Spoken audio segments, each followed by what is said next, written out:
नमस्कार मेरे प्यारे साथियों, मैं हूं आपका दोस्त इस प्रोग्राम का होस्ट अरुण गौतम और आप देख रहे हैं धाका टीवी।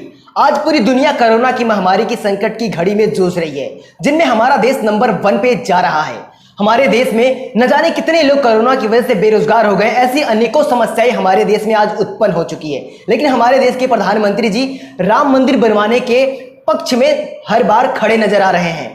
यहां तक कि हमारे देश के प्रधानमंत्री जी ने मंदिर निर्माण का उद्घाटन भी कर दिया है। हमारे देश में अनेकों समस्याएं होने के बाद भी हमारे देश में मंदिर का निर्माण हो रहा है, तो क्या ऐसे हालात में हमारे देश में मंदिर बनना जरूरी है या नहीं? इन्हीं सारी बातों पर विस्तार से चर्चा करने के लिए हमारे साथ मौजूद है प्रशांत बौद्ध जी। प्रशांत भाई, क्या आपको लगता है हमारे देश में जो मंदिर निर्माण का कार्य चल रहा है वो जरूरी है या नहीं? देखो, जरूरत है नहीं है वो तो अब से पिछले काम के रिजल्ट को देख करके हम समझ सकते हैं। बिल्कुल भाई, इस देश में अब राम मंदिर से पहले भी इतने सारे मंदिर ऑलरेडी हैं। जब उनके होने से इस देश की 1% भी कोई प्रॉब्लम सॉल्व नहीं होती है, तो ऐसी पेंडेमिक के टाइम में और इतने सारी प्रॉब्लम्स के होने के बावजूद भी राम मंदिर उसका सॉल्यूशन कैसे हो सकता है? दूसरी बात जो है इंपॉर्टेंट है वो ये है, आपने एक कहावत सुनी होगी कि जब गांड में ना गूदा तो क्यों जा लंका में कूदा।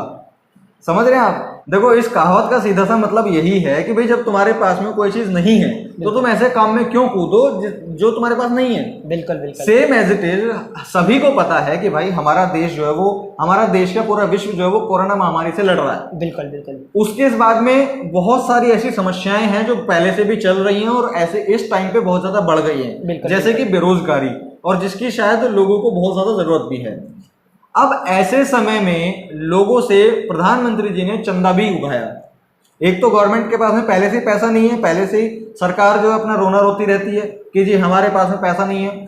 उसके बाद में मोदी जी ने पीएम केयर फंड के माध्यम से लोगों से पैसा भी लिया। बिल्कुल उस पैसे का कोई हिसाब देने का मतलब नहीं है कि भाई कहाँ पे आप क्या फैसिलिटीज प्रोवाइड करा रहे हो जनता को, जो आपने वो हजारों करोड़ रुपया आपको डोनेशन में मिला है।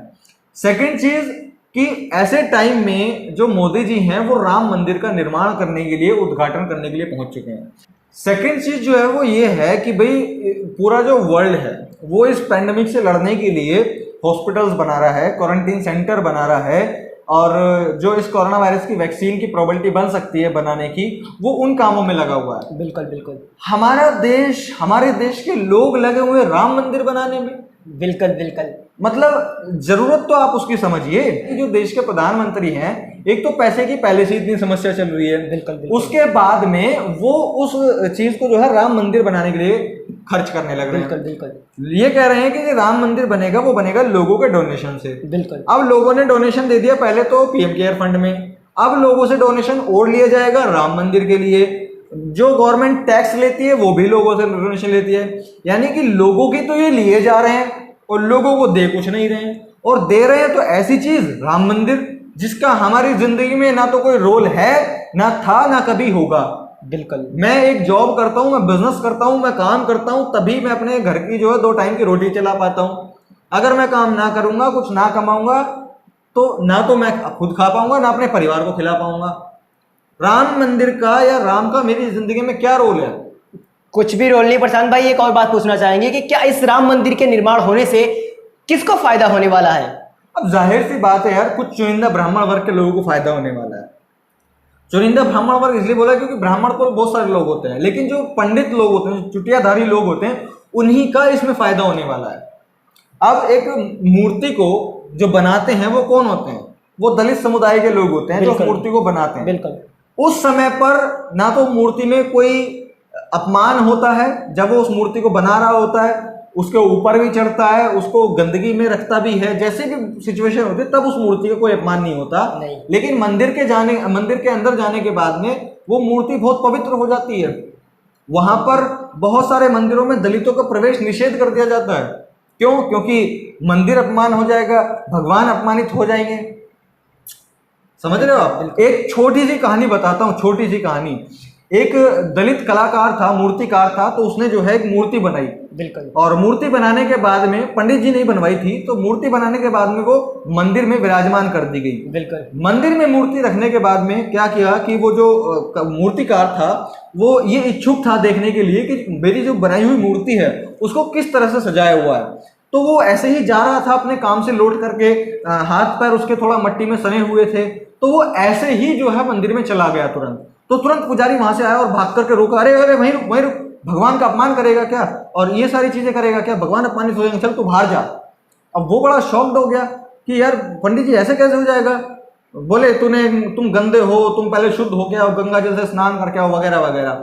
तो वो कलाकार चकन्ना रह गया कि यार ऐसे कैसे, कि बोले मैंने तो जब मूर्ति बना रहा था तो मैं तो चप्पल पहन के बनाता था, चप्पल पहन के इसके ऊपर भी चढ़ता था, और जो भी हालत होती थी उस टाइम पे तो वहां तो ऐसा कुछ नहीं था। बिल्कुल। तो वो पंडित बोला कि जब ये मूर्ति तुम बना रहे थे तब इसमें कुछ नहीं था, लेकिन मंदिर के आने के बाद में, मंदिर में रखने के बाद में हमने अपने मंत्र उच्चारण के माध्यम से इस मूर्ति के अंदर में जान फूंक दी है। अब इनके अंदर, अब इस मूर्ति के अंदर भगवान वास करते हैं, ये बात उसने कही। अब वो मूर्तिकार थोड़ा अचंभित चौकन्ना होकर के चला गया वापस। अब जाने के बाद में अब अगले दिन जो है वो नहा धो करके सुबह सुबह गया कि भाई चलो अब तो नहाया धोया हूँ, अब चला जाता हूँ मंदिर में। अब जब वो मंदिर में गया तो वहां पे ताला लगा हुआ था। आसपास के लोगों से पूछा कि जी पंडित जी कहाँ हैं, तो लोगों ने बताया कि अरे यार सुबह सुबह जो है उनके बेटे की मृत्यु हो गई है। तो पंडित जी अपने घर पे बच्चे के साथ में हैं। और अब वो मूर्तिकार जो है बड़ा चौकन्ना हुआ, बड़ा दुखी हुआ और भागा भागा पंडित जी के घर पे गया। पंडित जी वहां सर पटक पटक कर अपने बेटे की छाती पर रो रहे थे कि तुम क्यों चले गए, क्यों मर गए वगैरह वगैरह। अब मूर्तिकार उसके पास में गया, पंडित जी के पास में, और बोला कि अरे पंडित जी आप रो काहे रहे हैं। तो पंडित जी बोले तुमको दिख नहीं रहा है, मेरा यहाँ बेटा मर चुका है। तो मूर्तिकार बोला बेटा मर चुका है मतलब कि उसकी जान निकल गई है ना। पंडित जी बोले हाँ बिल्कुल वो जान निकल गई है।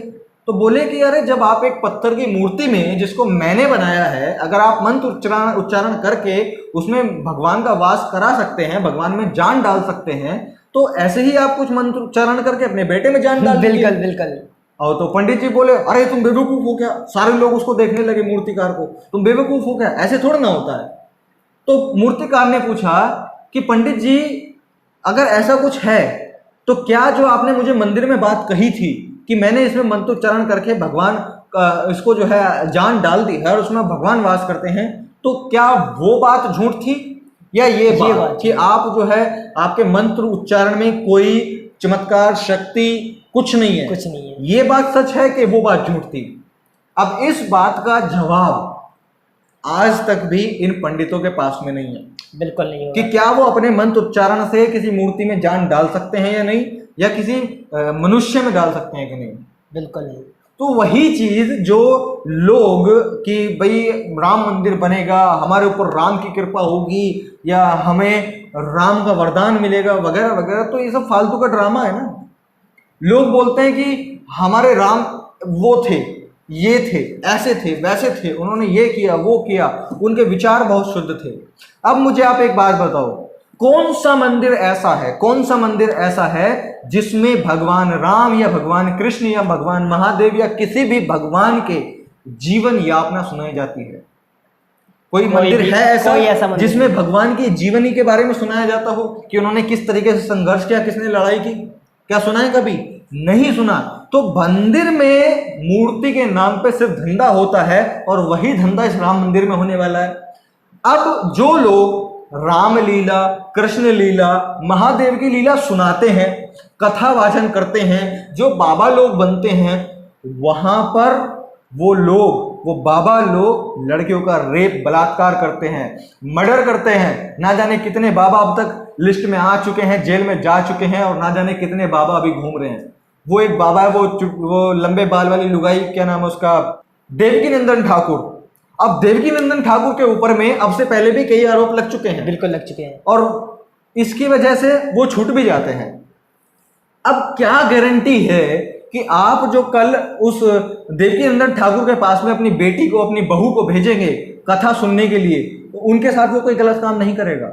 बिल्कुल करेगा, इसमें कोई दो राय नहीं। तो जो मंदिर हैं वहां पर कथा वाचन का कोई मतलब नहीं है, राम के नाम का, उनके काम का कोई मतलब नहीं है। और जो कथावाचन है वो रेप, बलात्कार, हत्या और बदमाशी जैसे काम करते हैं, और उनसे हमारे जीवन का कोई लेना देना नहीं है।